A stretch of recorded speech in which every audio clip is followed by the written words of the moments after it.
এই পৃথিবী থাকার জায়গা নয়। কিয়ামতের সময় আল্লাহ তাআলা মালাকুল মাউতকে বলবেন, সবার রূহ কবজ করে ফেলো, সবার, কেউ থাকবে না, সবার রূহ কবজ হয়ে যাবে। আল্লাহ মালাকুল মাউতকে বলবেন, মালাকুল মাউত কি অবস্থা? বলবে সব শেষ। মাইয়াবকা, কে বাকি? মালাকুল মাউত বলবে জিনেরা বাকি, যাদেরকে দেখা যায় না। আল্লাহ বলবেন জিনদেরকেও শেষ করে ফেলো, রূহ কবজ করো। মালাকুল মাউত আজরাইল জিনদের রূহ কবজ করবে।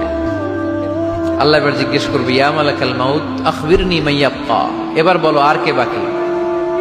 মালাকুল মাউত বলবে, আল্লাহ মানুষগুলো সব শেষ, জিনগুলাও শেষ, এবার বাকি ইবলিস শয়তান, ইবলিসরেও শেষ করো, ইবলিসও শেষ। আল্লাহ আবার জিজ্ঞেস করবেন, ইয়া মালাকাল মাউতি মাইয়াবকা, আর কে বেঁচে আছে বলো।